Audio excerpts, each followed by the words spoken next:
Mbak Debbie Lukito Guyardi, sejak lama saya mengagumi Anda sebagai seorang aktivis yang sangat peduli mengenai nasib kaum perempuan dan juga anak-anak.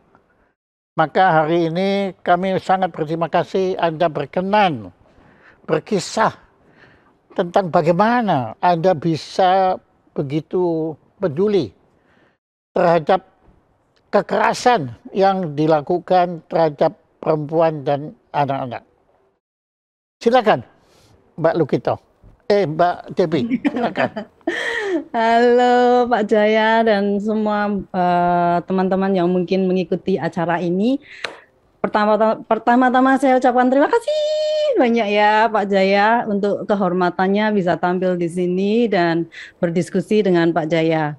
Jadi kalau ditanya tentang kekerasan apa ya itu ya untuk anak dan perempuan, sebenarnya awalnya malah saya tuh sudah dari 2011 itu apa namanya ada yayasan kan ya Kanaditya Anjani Dharma dan itu kami itu mengajar jadi punya kelas-kelas mengajar di kelas apa namanya kelas pasar untuk anak-anak burusun, terus juga ada kelas pemulung, terus juga kami juga mengadakan kelas-kelas di apa namanya bangsal rumah sakit tapi untuk kaum kurang mampu seperti itu. Jadi apa namanya kebanyakan kami ini ke masyarakat marginal juga ya. Jadi nggak hanya anak dan perempuan, tapi sebenarnya akhirnya malah semuanya. Cuma memang saya pribadi, kenapa anak dan perempuan? Karena mereka itu memang sangat rentan, Pak. Kan saya sebenarnya saya bukan kayak yang di bidang hukum atau apa, tapi saya praktisinya, saya jadi turun ke lapangannya, saya melihat sendiri seperti apa kerentanan mereka itu. Oh ya Pak, satu hal lagi, kenapa tanggal ini saya mau cerita, tanggal 11 kemarin, 11 Oktober, itu hari ini loh Pak, apa namanya, Hari Anak Perempuan Internasional. Jadi Oh, pas banget acara ini pas banget ya Pak ya. yeah. International apa namanya International Day of Girl Child. Jadi ya itulah kapan namanya agar anak perempuan itu mendapatkan hak perlindungan yang baik, terus juga rasa aman, kesetaraan gender dengan anak laki-laki yang lain punya hak yang sama dengan anak-anak laki yang lain yang dan paling penting lagi bahwa anak-anak perempuan itu juga apa namanya bisa memiliki akses dan dukungan untuk apa namanya dapat berkarya dan meraih cita-citanya. Ya, seperti itu Pak. Jadi pas banget ini waktunya, seneng Yeah. nih. Ya, Gitu Pak. ya memang kebetulan sekali ya. Saya kira kampanye yang Maha Kuasa berkenan atas acara ini. Nah, tadi saya tertarik sekali karena Anda menyebutkan semua itu Anda melihat sendiri, bukannya teori, bukannya apa khotbah atau apa, tetapi Anda melihat sendiri bagaimana perempuan dan anak-anak ini rentan terhadap kekerasan. Nah, apa yang Anda lihat? Apa yang Anda lihat? Nah, seperti itu tuh sebenarnya apa ya? Banyak sekali kasus-kasus sebenarnya yang eh, tidak terlihat, tidak terlihat atau apa namanya terekspos, tapi sebenarnya di dalam saya nggak menyebutkan anak-anaknya ya nggak enak ya nanti ya Pak ya. Jadi yang jelas di dalam keluarga sendiri sebenarnya yang paling rentan bagi anak perempuan dan anak itu adalah di dalam keluarga orang-orang terdekatnya Pak. Terus jadi saya melihat sendiri bagaimana anak-anak itu apa namanya harus bekerja untuk membantu keluarganya padahal kan pasti Bapak tahu kan hak anak itu seperti apa ada apa namanya ada 13 hak anak seperti itu. Nah, anak itu harus bekerja dan bahkan anak apa namanya juga mengalami kekerasan dalam rumah tangga kalau sudah ditarget kan harus setor ke ayahnya atau maksudnya yang ngemong mereka itu harus setor berapa seperti itu. Belum lagi perempuan-perempuannya juga Pak. Mereka juga ya rentan lah terhadap apa ya segala bentuk KDRT ya Pak ya, kan ada 4 bentuk KDRT lah. Banyak yang mengalami seperti itu. Ini itu yang tidak terekspos Pak, yang di dalam keluarga. Yang terekspos kan pasti banyak sekali, apalagi yang seperti yang sekarang lagi viral ini ya Pak ya, di di Luwu Timur itu kan lagi viral sementara ini, itu membuat kita gregetan kalau Apa? dengar Apa? seperti Itu itu. peristiwa apa? Yang saya malah Oh, malah Bapak nggak tahu ya? malah nggak tahu. Itu jadi mungkin dibuka sedikit, siapa tahu dengan begini bisa viral, ada apa namanya, ada jalan keluar ya Pak ya. Jadi dari setahu saya itu dari 2019, jadi di Luwu Timur Sulawesi ya, itu tuh ada ayah ya melakukan kekerasan seksual pada 3 putrinya, seperti itu Pak. Jadi sampai sekarang kasus itu masih belum mendapat apa ya, mendapat perhatian. Semua sebenarnya udah berusaha, tapi nggak tahu gimana. Ya kayak case is closed atau kadang sekarang kayaknya dibuka lagi Pak. Moga-moga dengan ini Pak Jaya bisa bantu-bantu untuk memviralkan agar yang berkepentingan bisa itu juga. Kementerian Pemberdayaan Perempuan dan Perlindungan Anak juga sudah turun tangan juga Pak untuk ini. Seperti itu Pak. Nah, saya malah baru dengar, tapi saya malah sudah dengar dari seorang menteri, tapi kebetulan bukan menteri sosial, bukan menteri perlindungan anak, ya, tapi pernah seorang menteri itu cerita ke saya, menterinya perempuan, cerita ke saya bagaimana kekerasan seksual ini terjadi. Itu terutama, ya itu, mungkin kita nggak bicara kekerasan seksual dulu ya, kita bicara tadi tentang anak yang dipaksa untuk menjadi mesin pencari nafkah. Nah itu Pak. Ya itu mesin pencari nafkah ya. Betul-betul mesin. Mereka kayak robot gitu yang harus kerja karena faktor kemiskinan. Iya. Jadi kalau itu faktor kemiskinan, anunya di situ. Nah, menurut Anda bagaimana solusi itu? Bahwa itu banyak sekali, bahkan bisa menjadi kelasiman. Kalau di pedesaan itu, yang miskin itu, anak-anak itu termasuk yang perempuan atau bahkan terutama yang perempuan itu dipaksa untuk cari nafkah untuk keluarganya, sementara ayahnya dan ibunya cuma nunggu di rumah sebagai penerimanya. Nah, itu bagaimana cara mengatasi kasus seperti itu? Karena ini kan masalahnya karena kemiskinan. Kalau tidak miskin, ya dengan segala hormat, saya sendiri belum pernah dipaksa oleh ayah saya untuk cari uang. Ya toh malah saya yang selalu maksa ayah saya cari uang buat saya ya. Nah ya, jadi di sini kan menunjukkan bahwa masalahnya kan karena kemiskinan. Silakan. Iya. Kalau menurut saya ya Pak ya, kalau itu tuh benar-benar PR besar untuk kita semua sebenarnya Pak.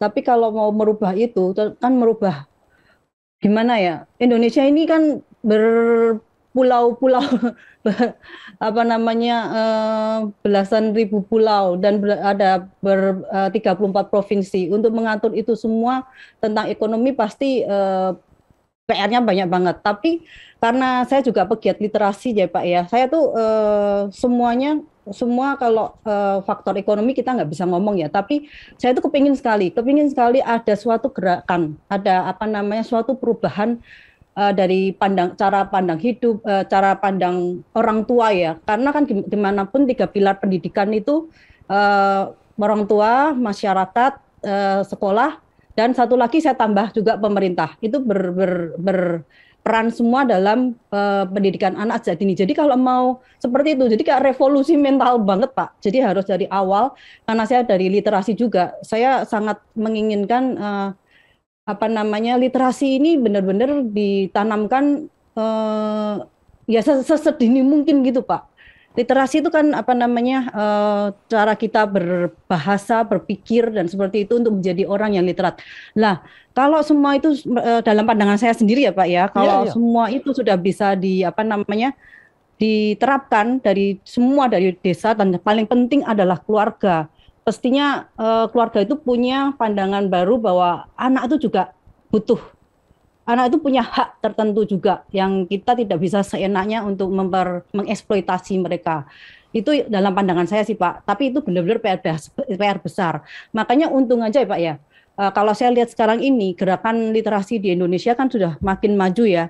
Jadi ada forum TBM, karena saya juga ketua forum TBM Kota Denpasar dan berkecimpung di TBM itu tuh sebenarnya bisa diarahkan, TBM ini bisa diarahkan untuk apa namanya, edukasi seperti itu Pak, menyadarkan, menginspirasi. Tapi nggak hanya teori aja, juga apa ya, mereka juga harus diberi solusi juga Pak, karena kan sebenarnya literasi yang selama ini saya lakukan, kalau kami memberi keterampilan, jadi kami memberi kail caranya bagaimana, terus kami pantau seperti itu untuk membantu perekonomian mereka. Tapi kan kami kan nggak bisa semuanya ya Pak ya, menjangkau semuanya, tapi saya sangat berharap ada gerakan seperti itu, bahwa jangan hanya teori aja, literasi ini itu, atau maksudnya anak ini itu harus begitu, jangan. Tapi kita juga harus memberi solusi. Kalau ekonomi, oke, gimana ekonominya? Mungkin di desa seperti ini singkongnya mereka apa namanya,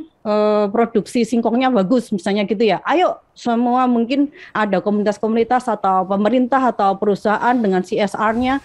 Nah, bikin pilot project di situ, misalnya seperti itu Pak, yang kami selama ini lakukan seperti itu. Ada pendapat Anda sah sekali, karena setiap manusia kan tentu punya keyakinan masing-masing. Nah, kalau boleh saya tanya, anak Anda berapa?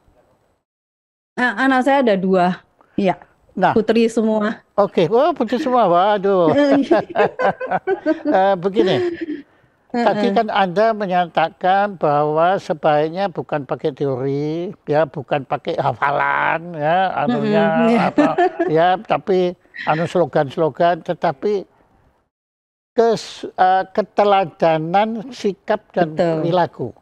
Nah, Anda kan sebagai seorang ibu yang anaknya 2 itu, tentu kan Anda bisa memberi contoh bagaimana Anda mendidik dan menumbuh kembangkan, mendidik saya kok rasanya kurang enak ya, tapi menumbuh kembangkan kedua putri Anda itu.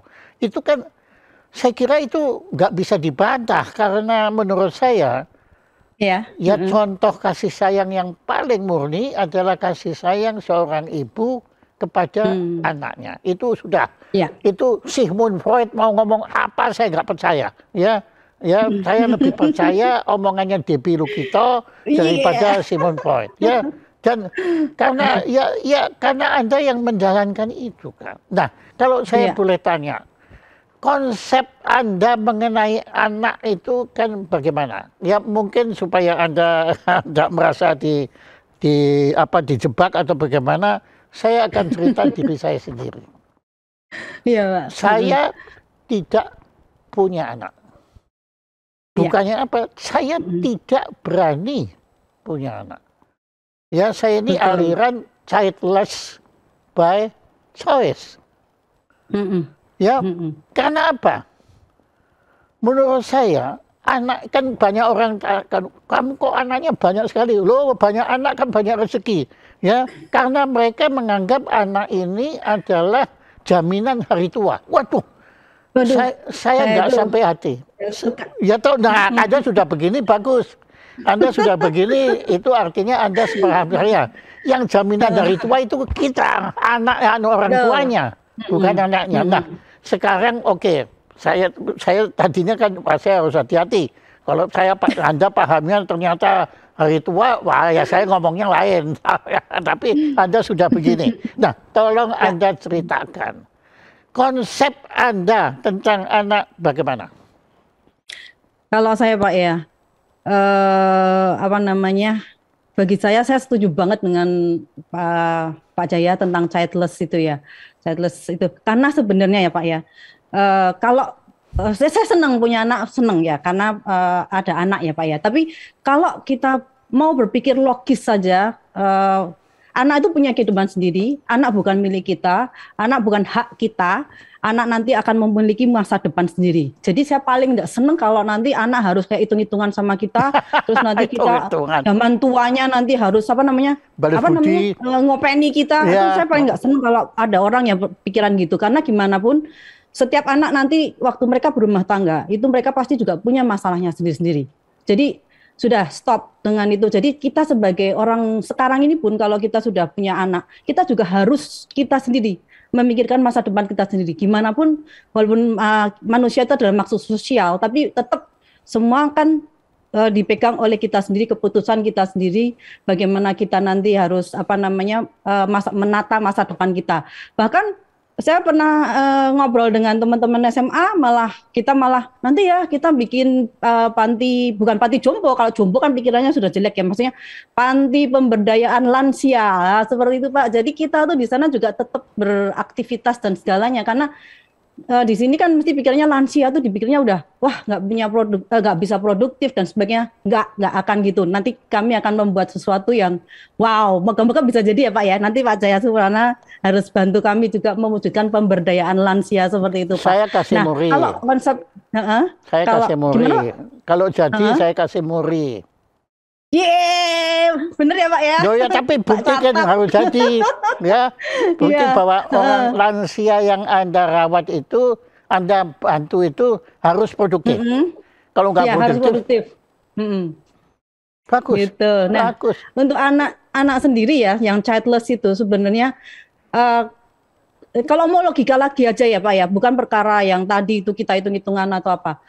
Saya sendiri, saya itu kan seorang saya sangat environmentalist ya, seorang environmentalist juga karena peduli pada lingkungan. Wah, ceritanya gitu Pak.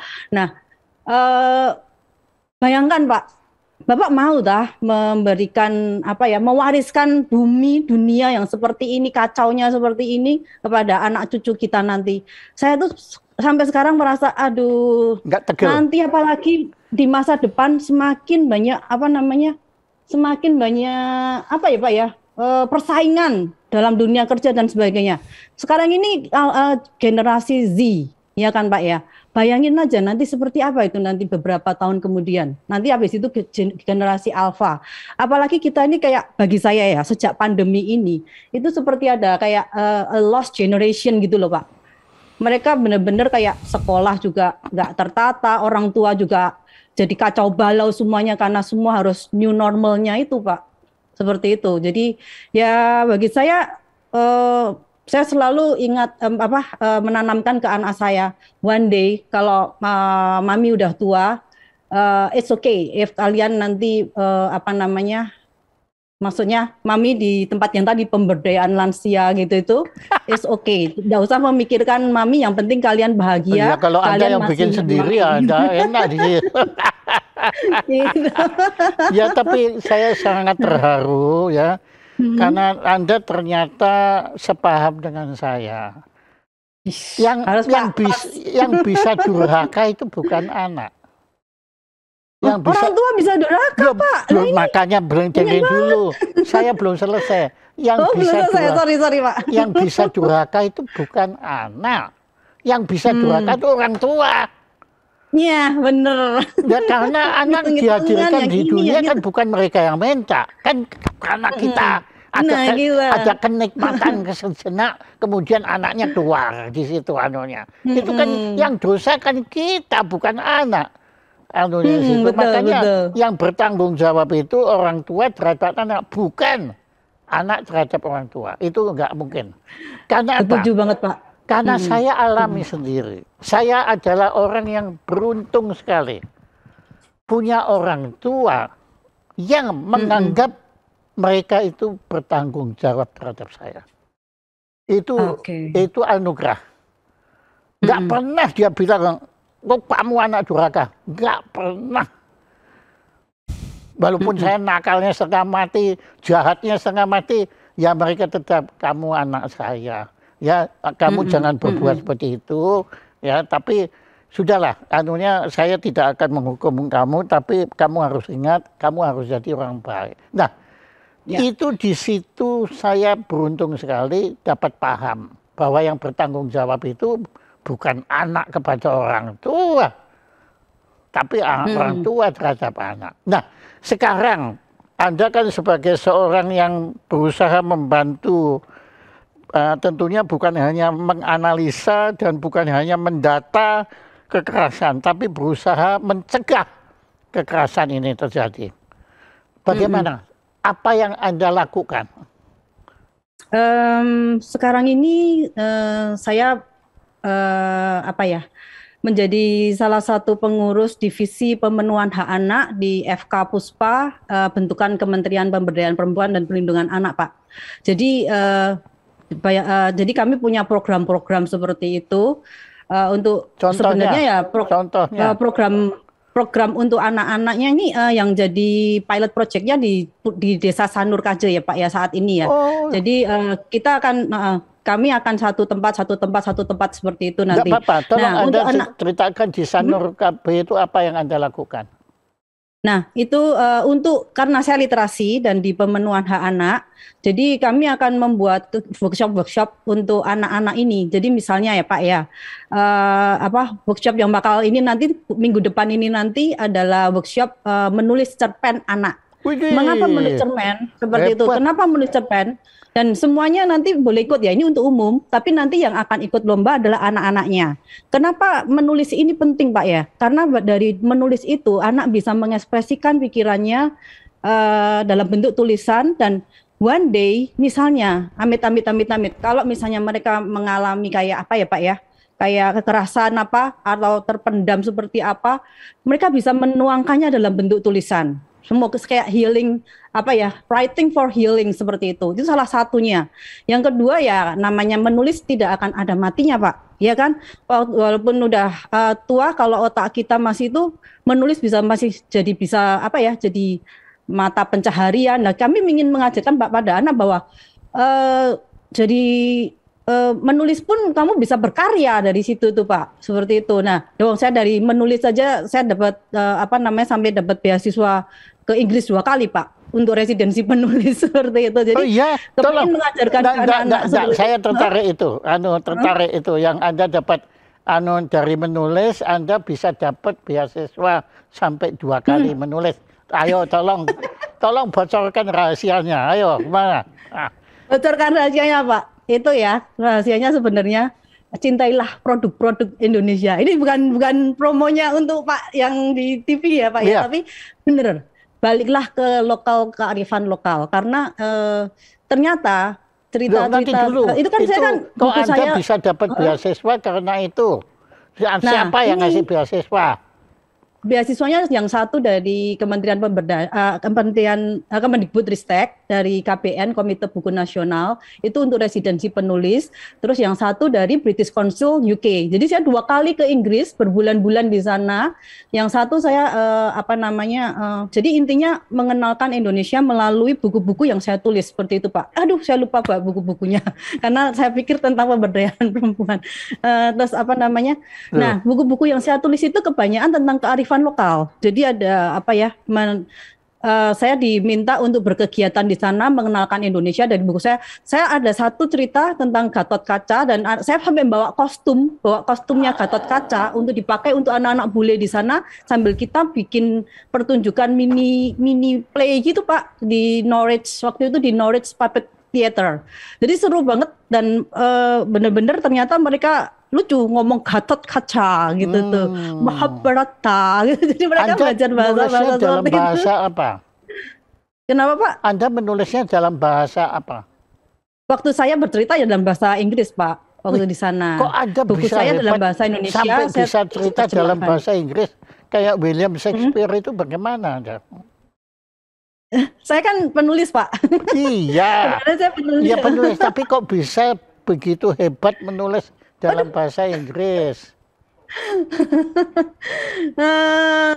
Nggak hebat lah Pak, semua orang nggak bisa. Kok bisa nggak hebat gimana sih? Sudah Anda jangan mengingkari diri sendiri gitu dong. Ayo gimana? Anda kok bisa bikin demikian fasih menulis, bukan hanya ngomong tapi menulis. Ayo. Dari kecil saya belajar bahasa Inggris, terus juga di rumah saya anak-anak saya kan kebanyakan semua ngomongnya dalam bahasa Inggris juga Pak. Anak-anak Anda lah, waktu dulu Anda masih kecil kan belum ada anak-anaknya. Oh dari dulu ya Pak ya.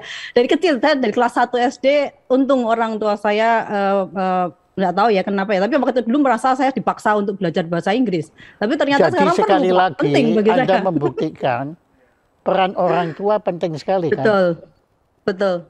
Peran Kalau orang Anda tua tidak itu punya orang penting. tua itu, ya Anda bahasa Surabayaan terus kan.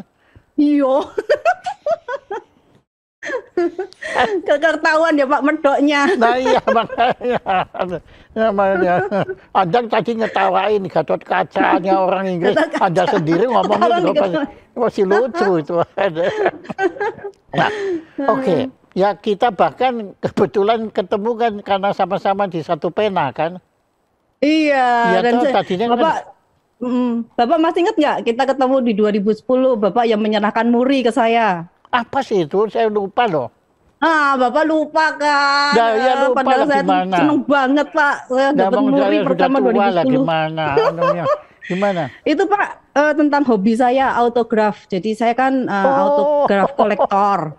Jadi saya dapat kategori Muri untuk autograf kolektor terbanyak dan buku autograf pertama di Indonesia. Jadi terima kasih lagi ya Pak ya. itu penyerahannya kalau nggak salah di mana ya? Aduh, Waktu itu di MOI Pak, di Jakarta. di MOI kan? Foto-fotonya ada loh Pak. Iya, Saya ya, masih yang nyimpen foto nyerahkan sama kan Bapak. kalau nggak salah itu kan Ya, kepala kepolisian lalu lintas betul. itu kan. Oh, ya. Iya. Pak Betul. aduh namanya Nah, lupa. sekarang ingat kan Pak? Iya ingat saya ingat. Jadi tapi yang hebat juga ternyata Anda itu keluarganya si siapa itu Gema siapa itu? Gema Guyardi, iya. Jadi keluarga Guyardi ini keluarga gila rupanya ya. Waduh. Aduh, Iya ya, toh, ya. Itu keluarga Guyardi ini Gema kelihatannya Guyardi keluarga yang kalau dia 7 muri, Pak. nah ya tapi kami ini keluarga yang ingin berprestasi kan anunya situ. Sebenarnya bukan ingin berprestasi ya Pak ya. Kami sebenarnya ingin membuat gregetan, ingin membuat perubahan dalam ya, maksudnya di Indonesia ini ya. Ya kita memang nggak bisa kan langsung JDR besar gitu. Jadi ya kecil-kecil dulu lah yang bisa kita lakukan Nah, ya itu apa namanya seperti itu. prestasi. Seperti seperti ini kan saya dapat saya boleh nunjukin Iya toh. hasil Mana, ini silakan. komik saya Pak. Kok boleh harus Nah, mana? ini Pak. Yang ini untuk Kementerian Pemberdayaan Perempuan, buku tentang KDRT. Jadi dalam bentuk komik. Nah, saya bikin poster-posternya. Ini bukunya kan seperti ini. Ini belum dipublikasikan ya Pak ya. Mohon maaf Kementerian. Jadi akan di launching akhir bulan ini atau bulan depan. Yang gambar siapa itu? Nah, ini nih dari sini kenapa dibikin komik? Yang Karena gambar biar siapa? yang gambar. Sorry. Naskah Dewi Lukito Guyardi. Ilustrasi adalah Nesya Nirmala karena saya nggak bisa gambar Pak. Gitu Pak. Tapi yang gambar nggak bisa nulis. Tapi kalau penulis gini ya Pak ya, kalau kita bikin komik yang narasi bukan narasi, untuk penggambaran ilustrasinya seperti apa tuh dari penulisnya. Jadi kita kayak ada kolom untuk menulis. Oh ini namanya akninya gini, model-model tuh kita semua. Model nanti akninya memandang ke sini, akninya memandang ke sana gitu. Nah ini tokohnya adalah Agni Pak. Kenapa Agni? Karena saya paling suka bahasa Sanskerta. Apapun yang berhubungan dengan cahaya itu saya paling suka Pak. Cahaya, matahari saya paling suka. Nah kenapa Agni? Agni itu kan api ya. Nah api juga cahaya kan. Dan saya ingin menunjukkan bahwa perempuan itu juga harus jadi cahaya. Perempuan itu harus berani. Bukan saya membentuk tokoh si Agni ini. Seperti itu Pak, katakan tidak pada KDRT. Jadi orang-orang yang baca itu biar nggak bosen Pak. Kalau baca kayak textbook yang kayak orang biasanya dikeluarkan oleh penerbit atau oleh kementerian itu kan bosen ya, kayak textbook teori aja. Tapi kalau gambar-gambar seperti ini juga ada Pak, ciri-ciri anak korban KDRT itu seperti apa kayak gitu. Nah ini satu hal lagi Pak, kekerasan fisik tak harus ada bekas, itu penting Pak. Karena biasanya orang-orang sekarang itu kan pokoknya kalau udah digebukin suaminya, ya kan misalnya gitu ya, kekerasan dalam rumah tangga ya Pak ya, digebukin harus memar, harus pokoknya pecah gini gitu. Lah itu baru apa namanya bisa dikatakan KDRT. Tapi padahal seperti ini tidak ada bekas. Misal kalau saya menganalogikannya kayak gini ya, dia dilempar helm seperti ini kayak gitu tuh. Jadi Iya, itu tuh lempar helm sebenarnya ya udah ada masuk bekasnya kekerasan. toh. Itu Pak. Lempar helm ya ada bekasnya, mau ada lagi. Oh, tapi ini ceritanya pokoknya nggak ada bekasnya gitu Pak. Iyalah. Cuma di gitu aja. Ini contohnya Enggak, Pak. begini Mbak. Kita harus dipikir ya. Memang Anda benar sekali. Kekerasan itu tidak harus ragawi. Betul. Kekerasan yang lebih berat itu kekerasan batin. Psikis. Betul, Kalau Pak. digetak gitu aja kan sudah. Jadi memang ya kekerasan memang ya karena saya kan mendirikan Sanggar Pembelajaran Kemanusiaan. Iya, ikut, Pak. saya kan makin tua Boleh gini ikut, kan boleh ikut. makin yakin bahwa mahkota peradaban itu, tadi kan Anda susah mencari kata-kata. Sebetulnya yang sedang Anda risaukan itu adalah peradaban. Betul. Ya, karena apa yang Anda lihat, Anda yang tadi tampilkan semua tadi itu, bukan Anda yang bikin, tapi Anda tampilkan melalui komik, itu tadi, itu adalah bukan peradaban, tetapi perbiadaban. Nah, kalau sudah biadab itu, sudah Pak, Mbak, itu nggak ada ampun, dah itu sudah, itu bukan manusia lagi. Bahkan, satwa bisa lebih manusiawi daripada apa manusia. Manusia kalau jahat, aduh ampun dah. Ya kalau dalam agama itu disebut setan, disebut iblis, ya itu tadi. Ya. Jadi Mbak, menurut saya Anda sudah melakukan bukan hanya sesuatu yang bagus, tetapi Anda melakukan sesuatu yang indah. Oh, Tidak lagi Anda sudah beyond good. Ini mana? Ya nangislah, memang Anda layak menangis kok. Ini termasuk kekerasan sebetulnya. Saya sedang melakukan kekerasan terhadap Anda. Psikis ya Pak ya. Aduh, bentar nanti ini apa namanya maskaranya molor semua Pak. Nah, salahnya kenapa pakai masker? Jadi begini, you have done something beautiful. Pak, thank you so much for the Dan itu saja, ya Pak. sudah, saya jangan ditantang bahasa Inggris, ya kalah nanti. Anda kelasnya kan Shakespeare sudah. Itu. Pak ini. Oke ya. Pak, jadi yang apa? Ayo. Saya boleh menambahkan nggak? Ya boleh. Mau bantah Yang tadi dulu. Bapak. Asal nggak bantah ya. Kalau bantah nggak boleh loh. Nggak boleh ya. Kita kan diskusi ya Pak ya. Saya kan lebih tua dari Anda. Nggak boleh Anda bantah. Bukannya saya benar, tapi saya lebih tua gitu aja. Oh iya. Kalau benar salah kita bisa berdebat, Mbak. Iya. Ya benar salah kita. Tapi kalau saya lebih tua kan Anda tidak bisa debat. Iya. Ya Udah sudah, makan asam garam lebih banyak. Maka saya kalau bilang you have done something beautiful, ya gitu aja. Ya makasih banget Pak. Aduh. Oke, sekarang mau apa? Dengerin ya teman-teman. Anda mau ngapa sekarang? Silakan. Itu Pak tadi yang tentang kekerasan psikis. Nah itu Pak yang tadi balik lagi tentang anak tadi ya Pak ya. Tadi Bapak tadi kan salah satunya bagaimana cara saya dengan anak-anak saya ya. Yes. Ya itu hindari kekerasan psikis. Kekerasan psikis itu bisa meninggalkan berbagai trauma ya Pak ya. Jadi ada kayak trauma apa ya? Apa ya? Jangan sampai si anak itu merasa orang tuanya tidak bisa diajak berteman. Kita sebagai orang tua tuh sebenarnya berteman dengan si anak karena apa ya? Saya mempelajari kayak trauma. Kan saya juga masih kuliah ya Pak ya, kuliah Montessori Education, dapat beasiswa Pak. Jadi thank you banget yang ngasih saya beasiswa. Dan ternyata Anda itu di situ rakus, saya Anda tuh rakus ya. Lah dapat beasiswa Pak. Ya Kalau nggak kan? diambil kan Ya sudah. Ya sudah. nanti untuk apa-apa. membangun Indonesia. Oke. Kenapa Montessori? Kenapa Montessori?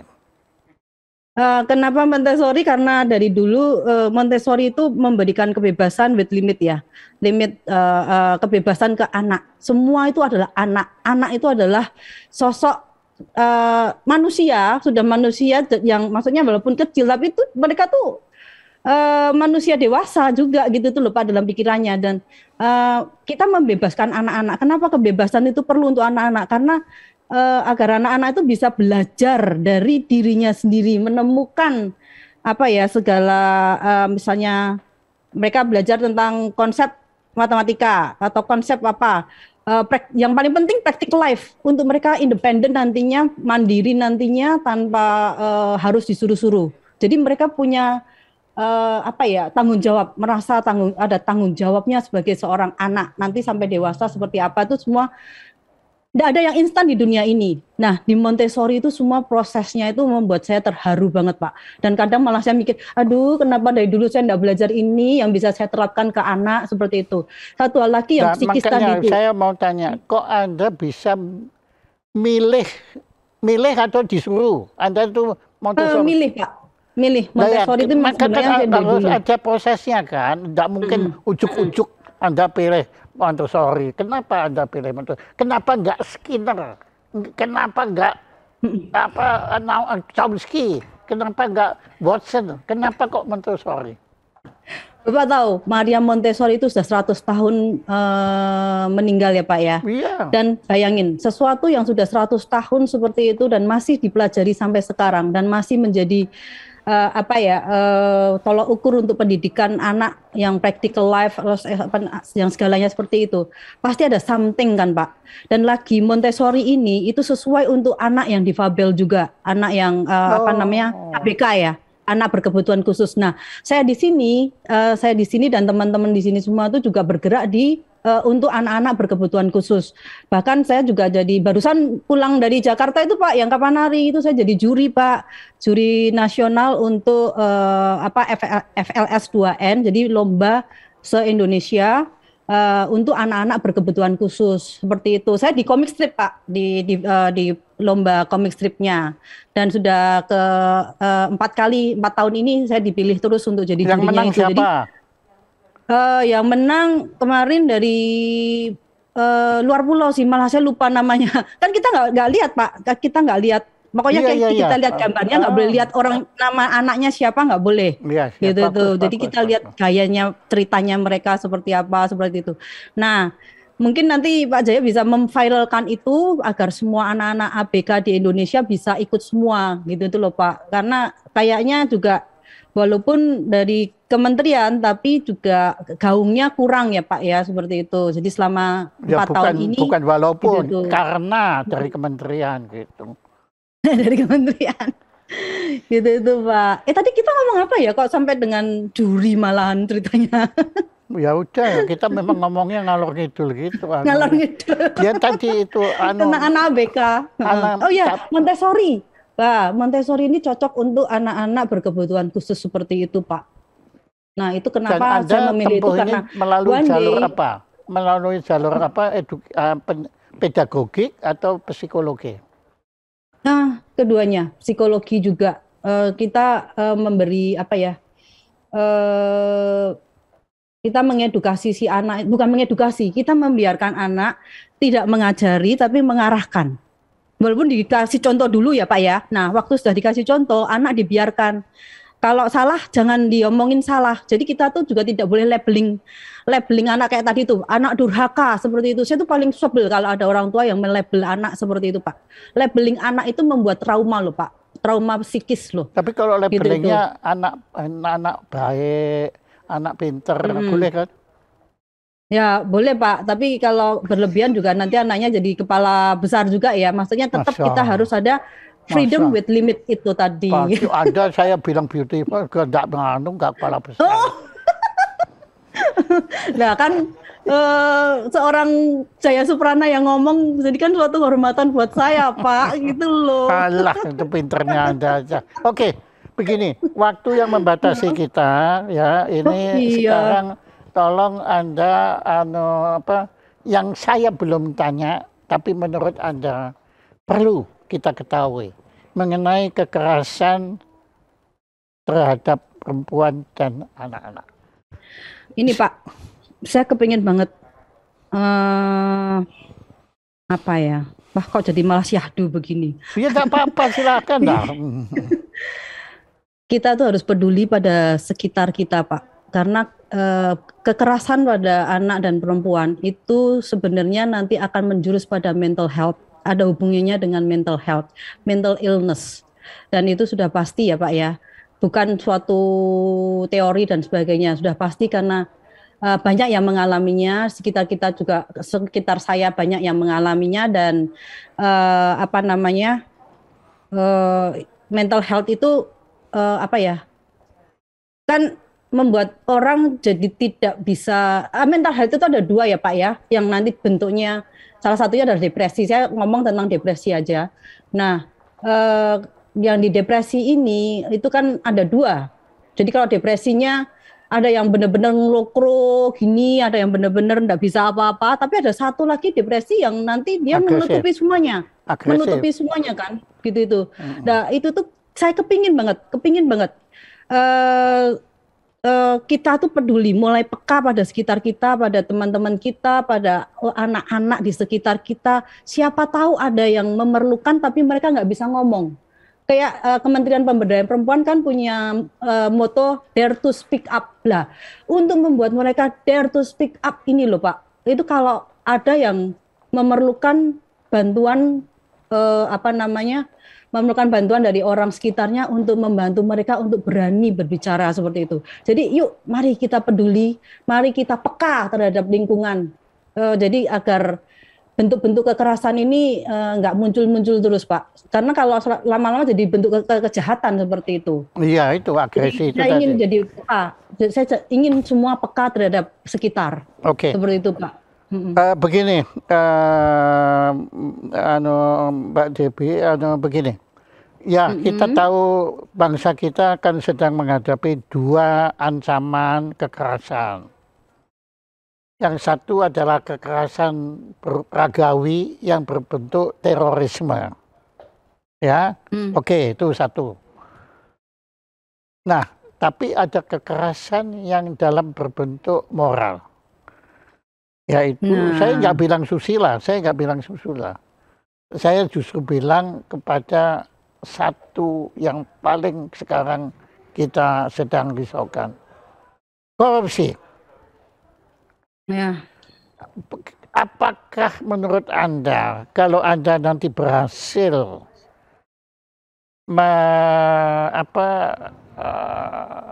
tadi istilah Anda mengarahkan generasi muda ini itu untuk tidak melakukan kekerasan lahir maupun batin. Apakah, dan itu kan kaitannya dengan tadi Anda bilang mental health kan? Iya. Ya terang ini kan sangat unhealthy, corruption itu kan sangat unhealthy. Yeah. Nah, apakah Anda bisa Anda yakin kalau lambat tapi pasti nanti masa depan kita ini korupsi akan bisa kita atasi? Silakan. Kalau saya kan selalu orangnya optimis ya Pak. Wow. Iya, jadi jawabannya pasti saya optimis, tapi yaitu semua tiga pilar pendidikan dan tambah satu pemerintah harus ikut campur semua. Dari nol, mulai sekarang ini kalau mau ya mulai generasi Z ini, karena kalau sudah mau yang dulu-dulu motong akarnya itu kesulitan Pak, karena semua itu ada akarnya semua kan pasti Bapak lebih tahu lah dari saya, karena saya yang gitu-gitu sebenarnya nggak menguasai. Seperti itu Pak, kalau menurut saya sih ya. Gitu tuh. Kita harus tetap optimis, gimana pun semua itu berawal dari keluarga itu juga, masyarakat. Dan anak itu kan pasti meneladani, maksudnya apa yang dia lihat ya apa yang dia lakukan, seperti itu. Anak itu pencontoh sejati kalau umur kecil itu seperti itu Pak. Nah ya itulah, pasti kita dari semuanya harus memberi contoh yang baik, dan itu tuh pasti revolusi mentalnya gede-gedean Pak kalau harus Indonesia mau keluar dari korupsi itu menurut saya loh Pak ya. Oke, iya masuk Anda tuh. Anda apa agama Anda Nasrani? Sebenarnya saya Katolik, tapi saya juga Buddha. Oh, Dan sebenarnya agama saya itu universal, agama saya kindness, Pak. oh kindness ya, ya, bukan hanya kindness, tapi juga saya kira kasih sayang kan. Ya. Nah, begini, karena apa yang Anda utarakan dari tadi saya pelajari the beauty of your tadi. Waduh, itu sudah masuk filosofi yang tinggi sekali ya, bukan lagi filosofi, itu sudah wisdom. Nah, ya, the beauty of wisdom tadi itu, wisdom Anda itu sebetulnya Confucius. Iya. Karena Confucius, Konghucu itu bilang, ya katanya, saya kan belum pernah ketemu dia, tapi katanya ya dia tuh bahwa sebelum kamu mengurus satu negara, kamu harus mengurus kota. Sebelum kamu mengurus kota, kamu harus mengurus desa. Sebelum kamu kampung lah, kampung. Kan? Sebelum kamu mengurus kampung, kamu harus mengurus rumah. Dan sebelum kamu mengurus rumah, kamu harus mengurus keluarga. Keluarga. Jadi Anda memang menyentuh the core of the wisdom. Ya, amin. Amin. Allah pintarnya. Terus gimana Pak pernikahan gitu? Oke, terima kasih Mbak Debbie. Maaf sekali saya tidak mampu memberi Anda beasiswa. Anda kan selalu koleksi beasiswa kan, saya nggak mampu. Cuma nanti ini saya tambahin koleksi piagam Anda. Ya, makasih banyak. Ya, Jaya Suprana Institute mengucapkan terima kasih kepada Debbie Lukito Guyar. Anda tuh apanya Gema sebetulnya? Gema itu sebenarnya keponakan saya, Pak. Saya tantenya. Oh, Guyardi, keluarga Guyardi, ya? Iya. Kui ya? Seperti itu. Iya, kui. Oh, oke. Nah, kepada Debbie Lukito Guyardi yang telah berkenan menjadi narasumber utama pada acara Gelar Bicara Jaya Supranasio dengan tema kekerasan terhadap anak dan perempuan. Tepuk tangan untuk Mbak Debbie. Tepuk tangannya dari mana ini? Nanti saya kirim ke Denpasar. Pak, sebelumnya saya boleh kata-kata terakhir. Kok kata-kata terakhir kayak mau mati aja. Iya, kok mau mati aja anunya. Closing statement. Ya sudah kata-kata gitu aja lah, udah. Nggak usah terakhir apa-apa. Saya pengen ini Pak, teruslah berbuat kebaikan. Sekecil apapun itu, karena alam semesta pasti mencatat setiap kebaikan yang kita lakukan bagi diri kita sendiri, sesama makhluk hidup di sekitar kita juga, termasuk hewan-hewan dan sebagainya, seperti itu. Spread the word of kindness. Termasuk virus ya? Ya, virus juga loh Pak. Kalau kayak gini ini kan sebenarnya kita ya berdamai dengan virus itu, gimana pun ya terpaksa hidup berdampingan. Terpaksa berdamai, betulnya nggak suka, tapi ya terpaksa. Wong lihat aja nggak bisa kita. Oke, ya makasih. Makasih banget Pak.